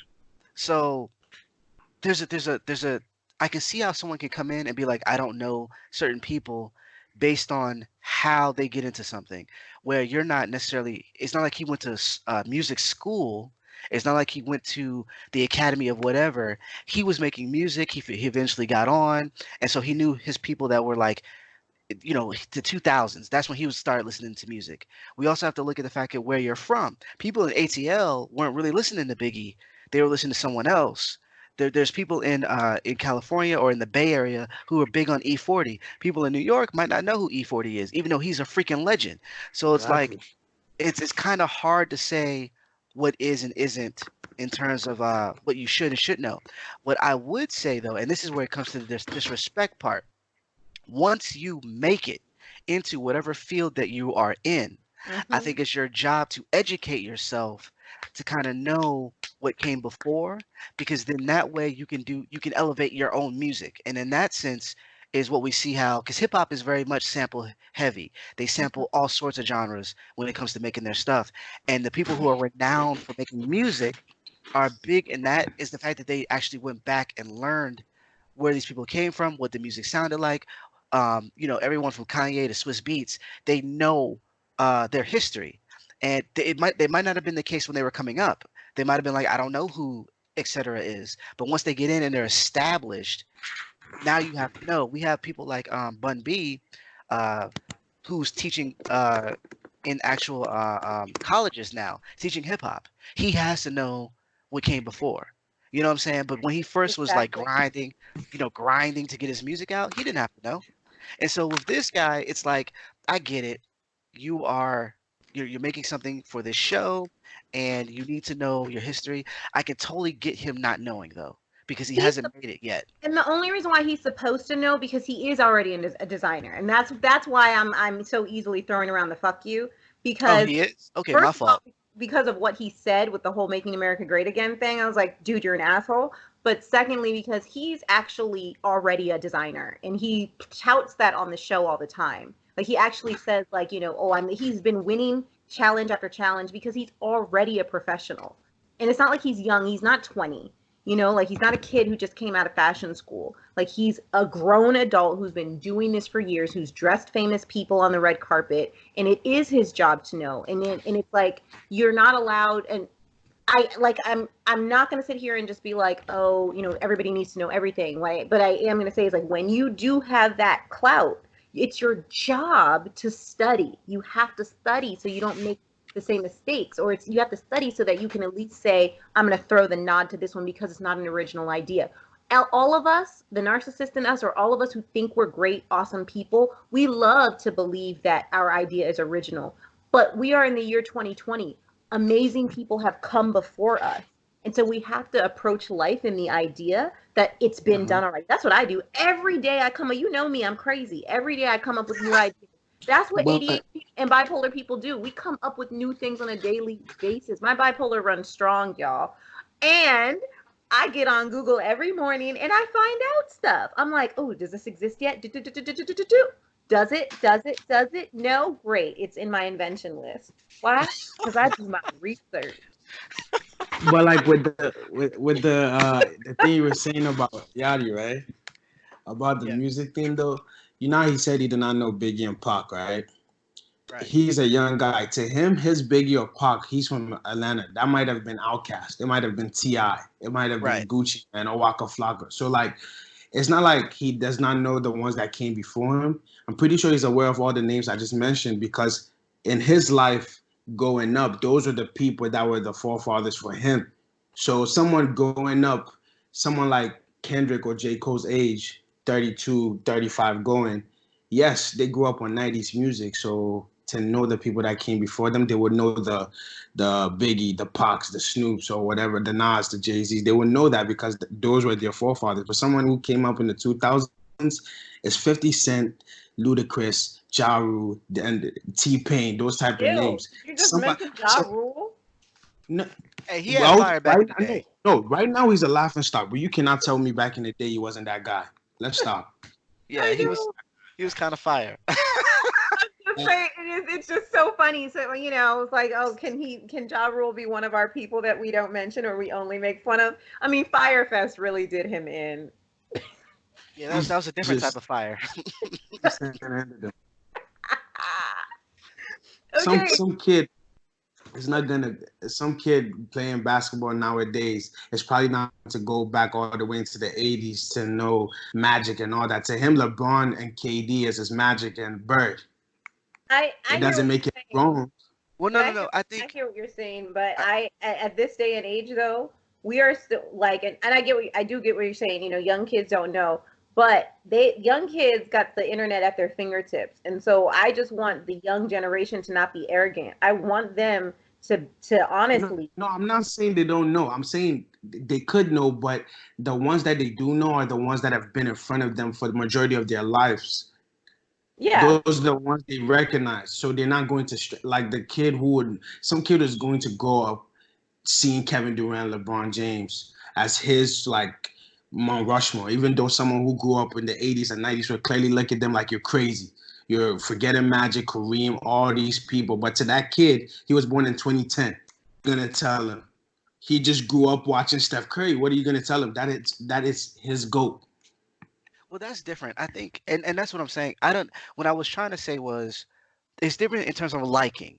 Like someone who is big on E40 because they're from the Bay might not get down Mm-hmm. with Biggie because he's from New York. That's different. What I'm saying is you are putting yourself in a position to be an authority on a subject and you don't know the subject. That's my problem. It's not so much that you need to be a if he it's different if like a kid is like Steph Curry is my Michael Jordan. Not a problem with that. You grew up when you grow up. But let's Mm-hmm. say you go to ESPN and you become someone who speaks on these things now. And they ask you, so what do you think about LeBron's chances of being one of the greatest of all time? And we put that just as we fix him next to Michael Jordan, next to Magic, next to what, and the person's like, I don't know who those people are. So It's like, wait a wait, minute. you're saying that if you made it to ESPN, right? Like if you made it to that level, somebody with the brain to make it to ESPN would not be oblivious to those facts because he would probably do his research because that is his field. This that's is what we're this is a saying. rapper who's 20. You said what? I said that's what we're saying because what we're No, saying is they're not. We're saying that people are getting to this place. You're getting to the fame and the fortune. You're like you're at that level now and you still yeah. don't know. That's what we're saying. I'm saying that this guy on Project Runway is at the point where he's supposed to know this stuff. You're on TV, dude. You're supposed to Yeah, know. You've been in the you're business for supposed. You 20 see, that's the years. difference. The guy on TV on ESPN is supposed to know. Yeah. Yachty, a 22-year-old rapper who just came up 3 years ago, is not supposed. Like he's not supposed to. He He he should. He should, but he's not supposed to. No, no, no. Here's the thing with Yachty or Yachty and Uzi and whatnot. They are put in positions where they have to speak on these people, and that's why they should know. When they Yeah. first coming out, they first got on SoundCloud, they first signed a deal. No, they should not know, and that's cool. However, when you have a sample that's one of the biggest samples of all time because it was done by Biggie or whoever, and people talk to you about your song, your new hit song that has this sample, and you have no idea who these people are or where it came from or what you're sampling, it makes you look foolish. Yep. It really does. Like you're supposed to know at the very least where. And here's a great example. The dude who example his song got blew up. I want to say last year. Juice World. He had the song that was heavily sampled, and he didn't Watch know. the thing, right? Yeah. Right, Right. he didn't Wait. know, and the people who owned the song, who owned the rights Mm-hmm. to the song, sued him Mm-hmm. and was like, "You Yeah. can't. You need to give us the money that you owe." He didn't know that, and so he's all bent out of shape about it. But it's like, What dude, you see? if you would have known that where you're getting your music from, you could have Mm-hmm. avoided all this because He could have. the guys who heard from the original group, they liked his song. They would have Mm-hmm. given it to him, but he went about it the wrong way. It's But you because he see, didn't know.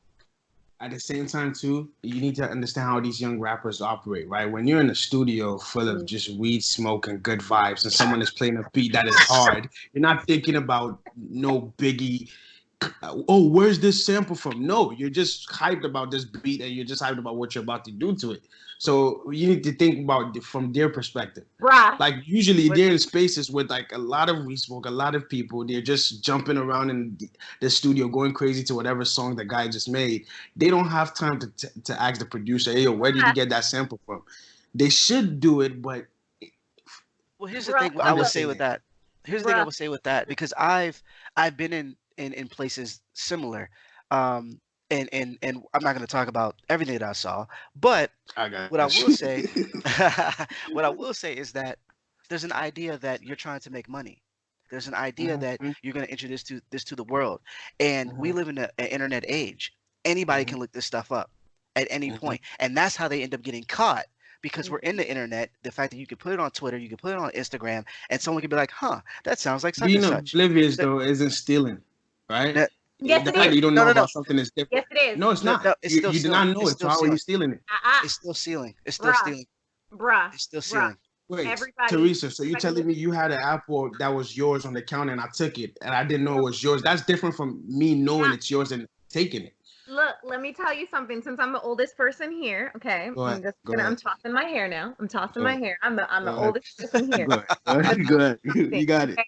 Because you just made the story. If you took the apple off the counter and you didn't know it was mine, that's stealing. There's a difference between intent and there's a difference between willful ignorance. Okay, willful ignorance is still something you can go to jail over. Willful ignorance still causes the crime. The crime at the end of the day is stealing, whether it was intent, whether it was actual malicious intent, or whether it was willful ignorance. Willful ignorance will still send you to jail because the crime is stealing, no matter what. If a death wasn't intentional, you can still go to jail over negligence of involuntary manslaughter. I don't Yeah. mean to take it that dark, but my point is this: because if you're saying no, it's the person is oblivious. Well, there were a bunch of No, we were people. talking about samples. We're talking about when it comes to sampling that. I'm not talking about any other aspect of life. No, just that. Just the But you music. brought the apple up. You No, brought just the apple. no. For analogy, just to like, I was trying to break it down to support my point. All right, that's all I was trying to do. It Yeah, didn't no, work. It didn't work. It didn't work. It didn't it work. didn't work, bro. Like I said, I'm the oldest one here. Okay, my point being is, look, we're. I know that you are coming from the point where you're like, yo, this is how young people think that, young people are in the studio. They have a lot of influences. Like they've got drugs, they've got this, they've got other things that maybe are distracting them from what could be. Again, that doesn't save you when somebody's coming after you for taking their stuff. My point is that young people nowadays have the world at their fingertips in the form of an iPod, in the form of an iPad, in the form of a Surface Book Pro. You have the internet, you have the world, you have the Library of Congress at your fingertips. There's no reason why, in your time, in your free time, and in the fact that you're about to make money off of your art, that you Teresa, think is your art, you got to can do you the research. can you think clearly when there's pills and a whole lot of How is other it? stuff How's in your that my body? fault? Can you think Stop, right? stop, stop. If I'm the artist, if I'm the original artist, if in 1989 I made something that was dope as crap, and you were born in the year 2002 and you never heard it, but then you came up with something, and then you were like, oh my God, there's a sample, there's something out there. Okay, I'm going to use this. And you didn't know it was mine, so you never That's the came. producer's fault more No, than no, the no. artist's fault. It doesn't matter. At the end of the day, whoever is making money, if you're making coin off of what was stolen, you're still going to be culpable. The law doesn't look at you differently. And that's why I'm saying young people need to stop using excuses. Drugs are illegal. So you can't use excuses to say, oh, I did this, but I didn't know. No, screw that. You're going to get a slap. You're like, I'm your parent right now, and I'm going to whoop you on the ass because you need to know. You have all the tools to know. Back in 1946, I couldn't easily go and grab a record or something of somebody from, let's just say, if I in 1946, if I was a young black musician coming up, I didn't have the ability maybe to find really, really cool tribal music coming out of Nagasaki. Okay, At but the in same my time, mind, I could have made something. I'm like, oh, I'm gonna make this thing. I'm gonna do da da da, and it's identical. It's identical to something that ended up being. that situation was his label's fault. He should have gotten mad at the label because the label are the people that take care of little details like that. Trust me, when rappers are sampling people's stuff, right? They're sampling it for the sole purpose of it sounding dope. 9 times out of 10, they do not care about who made it, but the label takes care of those type of stuff. The label is the one Well, that makes that's the phone calls and does So that. So they so screwed him over. Well, no, no, So no. goes the That's not. time we live in. That's a You lesson No. for notice a young video of people. him recording that song, right? You know there's a video of him recording that song, right? He's in the studio with the guy that made the beat and the guy who's the engineer. And like I said, it's a room full of what? Weed smoke. He's not We thinking about that. So so here's we so He just hold made on, a hold on. hit. So here's the thing, right? Let me go back for a second. Because I don't want to, because we're coming up on towards the end of the cast. yeah. This isn't something that's new, and what I mean by that is, we look at something like De La Soul, De La Soul, old hip hop group. They were trying to get their music on streaming platforms so they can make more money, but Mhm. the record company, I can't remember the name. Of the record company, they were like, we can't do this because we didn't clear all the samples. Back in the day when they signed their contract, and De La Soul came in with the samples for the beats, they were like, "Don't worry about it. Just make the music. We'll clear it later." They never actually cleared it. The thing is, though, they own the music now. They own the rights to the music, and they won't allow if they were to put it up because of all the sample heavy stuff. No one would get a cut. De La Soul wouldn't get any Yeah. of the money, and so they were basically screwed because the record company was like, "We need this music out because De La Soul is hot." And De La Soul is like, we need this money because we're poor. So they got And together. And so that is unfortunately, De La Soul is still responsible for their stuff. Even though the company screwed them over, the company's doing fine right now. yeah, De but La you just Soul is acknowledge the fact that they were broke trying to make it. So at that no, point, no, you're no, no. not thinking. They just need the Here's the money thing. though. Exactly. They need the money to sign the contract. They don't necessarily need the money in terms of the music though. They could have stopped and was like, "Let me do another beat," because they were already Hmm. hot. They have one of their hit songs. They're actually rapping gibberish because they didn't really care. They were like, "We need a radio record, and we need you to just put something out." And so they grabbed a beat and they just spit. They said whatever they wanted to say, and it blew up. That's how hot they were. Whatever they put their vocals Yeah, on went it would just bananas. go up. I see. They could have went things around the right. You already got the money now. You could have did things the right way, but it was Yeah. album after album that they kept doing it this way until they finally left. I think it was Priority Records until they finally left. The thing with Juice World is him like, we're young, we don't know, et cetera, et cetera.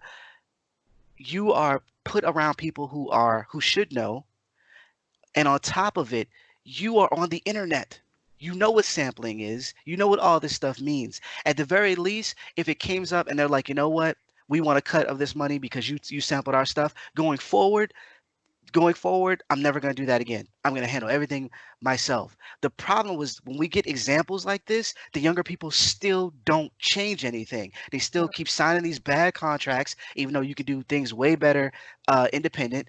They get into these 360 deals where everything that they make, either on the road or in the studio, goes back to the record company, and yet they wonder why they get jammed up later on. And we can't blame alcohol, weed, whatever the case may be, because you know this stuff beforehand.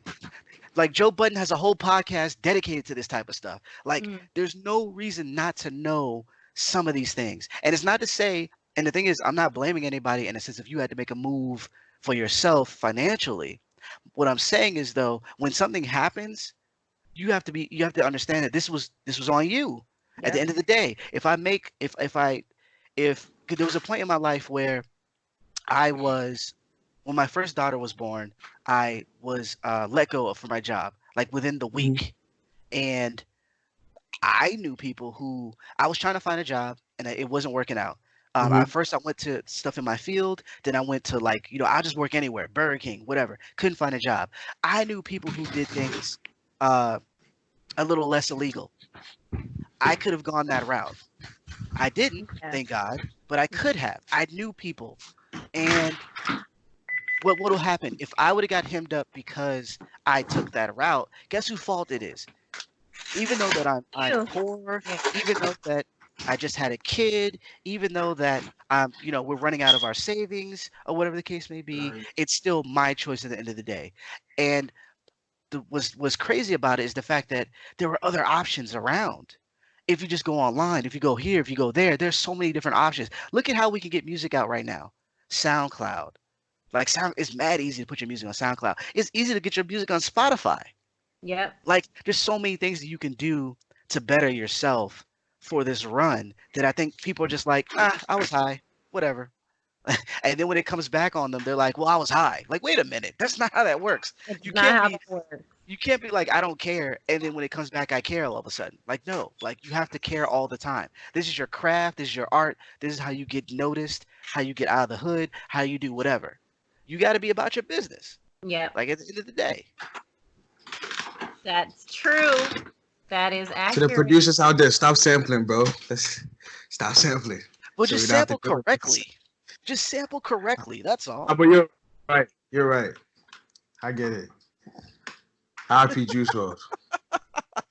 Yeah, yeah, yeah. Shout out to Juice World.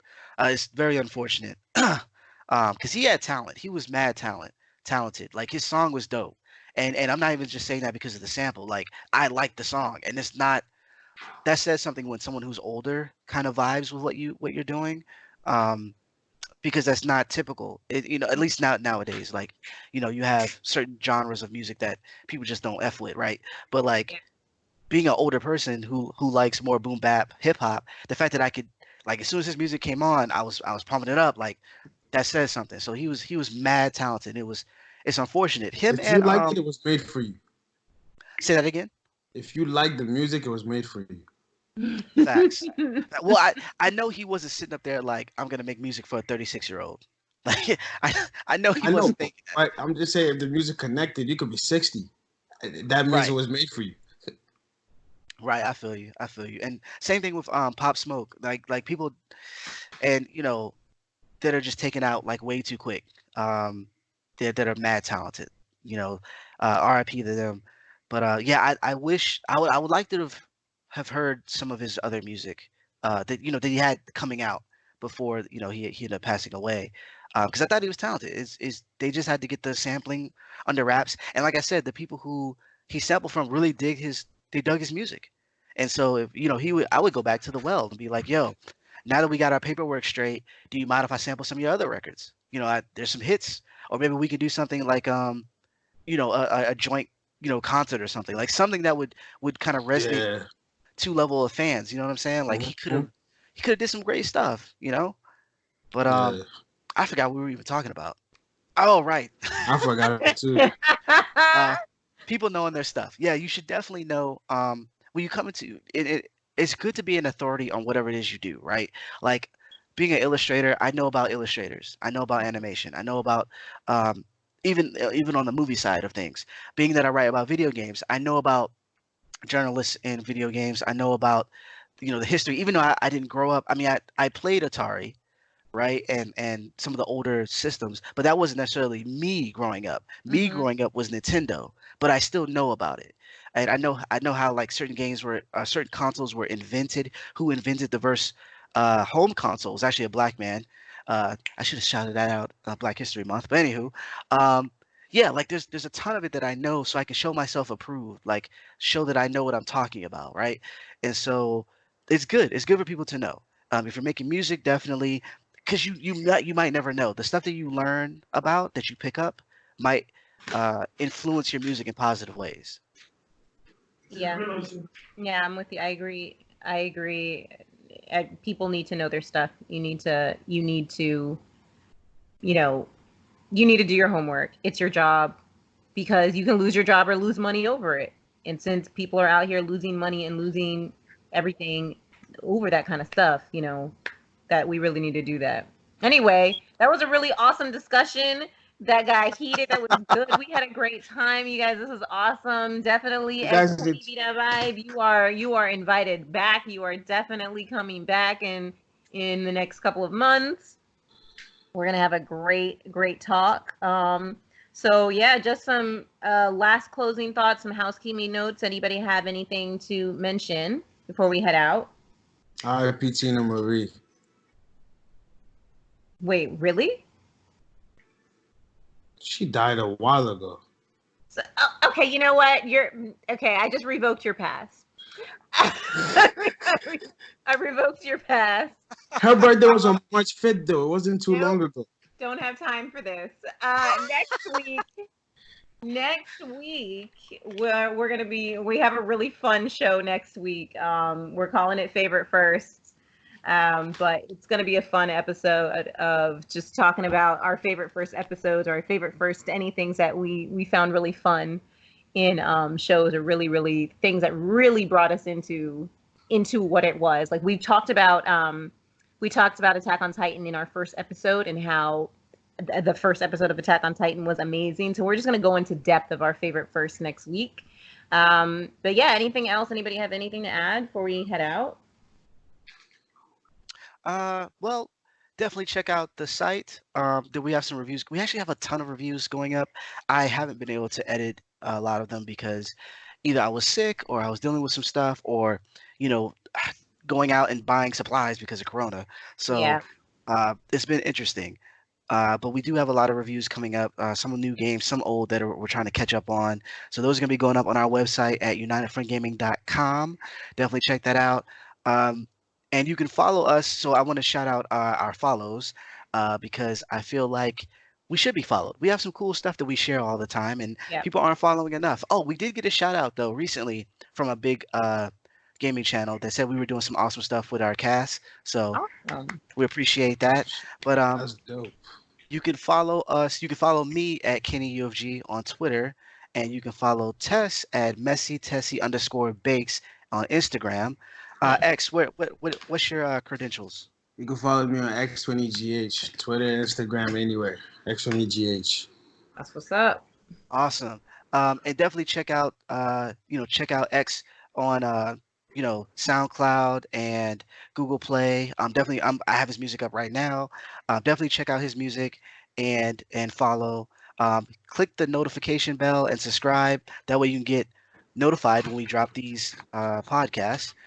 Also check out our UFG plays. We played a bunch of different games, everything from the Final Fantasy demo that was out not too long ago, Final Fantasy VII Remake, and to some of the games that are coming out in a little bit. So definitely check that out. Also, our Saturday night streams, which is every Saturday at 8 p.m. Eastern. I think that is it for All us. right. But yeah, definitely check back. We'll have another episode next Friday. So All right. yeah, Breaking the fourth wall. We will see you guys All right. next Friday. And thank you so much for being with us. We hope you enjoyed our chat about music. We're going to have some more discussions about music coming up. So thanks for being with us, and bye bye.